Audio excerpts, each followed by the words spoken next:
से उसकी आदमी पर छींटा दिया तो वह उठकर बैठ गया और बोला कि आज मैं बहुत सोया।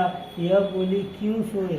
मुझे तो 12 महीनों हो गए। अब जाकर चौथ माता ने मेरा सुहाग लौटाया। अब उसने कहा कि जल्दी से माता का पूजन करो। जब चौथ ने की कहानी सुनी, करवा की पूजन किया तो प्रसाद खाकर दोनों पति पत्नी चौपड़ खेलने बैठ गए।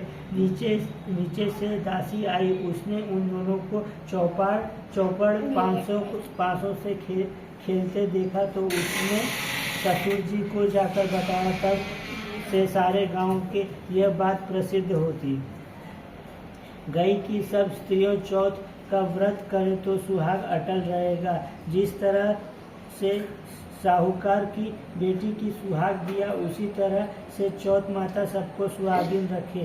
यही करवा चौथ के उपवास के संतान महिमा है। करवा चौथ का व्रत कथा दूसरा।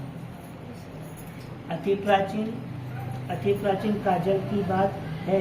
एक बार पांडु पुत्र अर्जुन तप करने के लिए नीलगिरी पर्वत पर चले गए थे। इधर पांडवों पर उनके मुसीबत पहले ही से ही थी।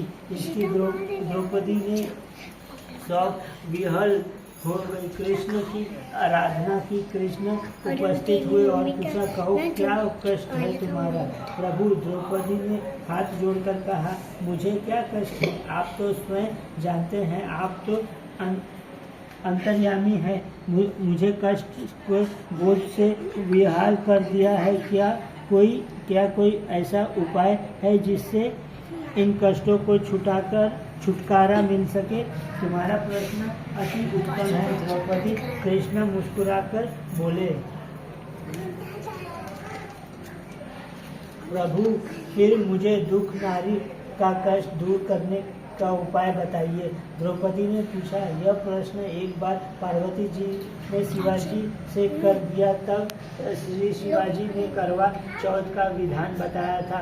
फिर प्रभु, करवा चौथ की जानकारी मुझे भी दीजिए और उसकी कथा कहिए। तब कृष्ण ने एक पल सोचने का वादा कहा। दुख सुख जो सांसारिक माना जाता है, प्राणी उसमें सदा ही लिपट रहता है। मैं तुम्हें अति उत्तम करवा चौथ व्रत का कथा सुनाता हूँ, इसे ध्यान से सुनो। प्राचीन काल के गुणी विद्वान धर्मप्राण एक ब्राह्मण रहता था। उसके 4 पुत्र तथा एक गुणवती सुशील पुत्री थी। पुत्री ने विवाहित होकर चतुर्थी का व्रत किया, किंतु चंद्रोदय से पूर्व से उसे श्रद्धा ने बदाया कर दिया। उसे उसकी स्नेही भाइयों ने छल से पीपल के आड़ में कृत्रिम चंद्रमा बनाकर दिखाई दिया। लड़की ने आधार में देव भोजन कर लिया। भोजन करते ही उसके पति ने हृदय गति बंद हो गई। इससे दुखी हो उसने अत्र जल त्याग दिया। उसी के रात्रि में इंद्रनी भूविचरण करने आ गई। ब्राह्मण पुत्र ने उससे अपने दुख के कारण पूछा। इंद्रणी ने बताया, तुम्हें करवा चौथ का व्रत में चौथ ससुराल में उनका बड़ा मान था, परंतु छोटी सी मायके में कोई न था। वह घर का सारा काम काज करती थी, सबकी सेवा करती थी, पर कोई उसे भी प्यार नहीं करता था।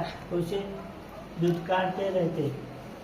तीज त्योहारों पर भी जब उसके मायके से कोई न आता तो उसे बहुत दुखी होता। और हर वर्ष की तरह इस वर्ष भी करवा चौथ का व्रत आया।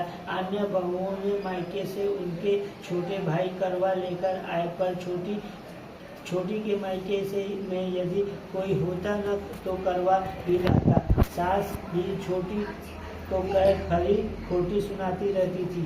वह दुखी होकर घर से निकल पड़ी और जंगल में जाकर रोने लगी। एक नाग बहुत देर से उसका रोना सुन रहा था। अंत में वह अपने बिल से निकल आया तथा छोटी बहू ने पूछने लगा, बेटी क्या बात है, तुम रो क्यों रही हो? छोटी बहू बोली, आज करवा चौथ है, मेरा कोई भाई नहीं है। यदि मेरा भाई कोई भाई होता तो आज जरूर करवा लेकर आता। नाग ने छोटी बहू पर दया आई। नाग ने कहा, बेटी तुम घर चलो, मैं अभी करवा लेकर आता हूँ। छोटी देर बाद नाग ससुराल पहुंची। ससुराल वाले इतना सम्मान देकर चकित हो गए कि सास की पस्त्र हो गई। सास ने पस्त्र मन से छोटी बहू को नाग देवता के साथ भेज दिया। नाग देवता ने छोटी बहू को अपने सारा महल दिखाया और कहा, जितने दिन चाहो आराम से रहो, मन चाहे खाओ, मन चाहे पहनो, एक बात यदि रखना कि सामने रखी नाद कभी मत खेलना। छोटी बहू सारा समय महल को आराम से काटती, पर नाद के बारे में उसकी उत्सुकता बढ़ती जाती। एक दिन जब घर में कोई नहीं था, तब नाद को उठाकर देखा तो हजारों छोटे छोटे सांप के बच्चे इधर उधर रेंगने लगे। उसने जल्दी से नाद ढक दिया। जल्दी से एक सांप की पूंछ नाद के नीचे आकर कट गई। शाम को नाग ने आने पर छोटी सी अपनी गलती स्वीकार कर ली। नाग ने भी उसे क्षमा कर दिया। जब छोटी ने ससुराल जाने का इच्छा की तो उसने धन रतन आदि को देकर विदा किया। छोटी के ससुराल में उसका अब उसकी बड़ी इज्जत होने लगी।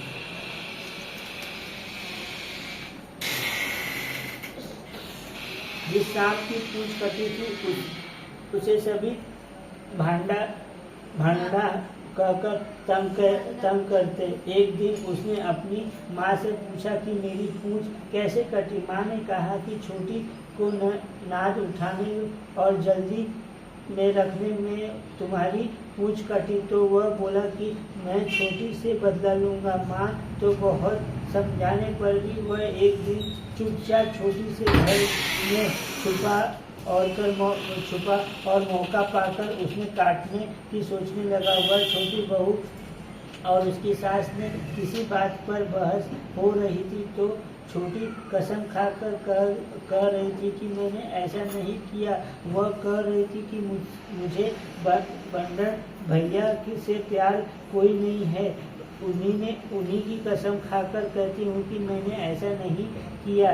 भंडना ने जब सुना तो सोचने लगा कि मुझसे इतना प्यार करती है, मैं उसे काटने आया हूँ। वह चुपचाप घर चला गया। मैंने पूछा, ले आए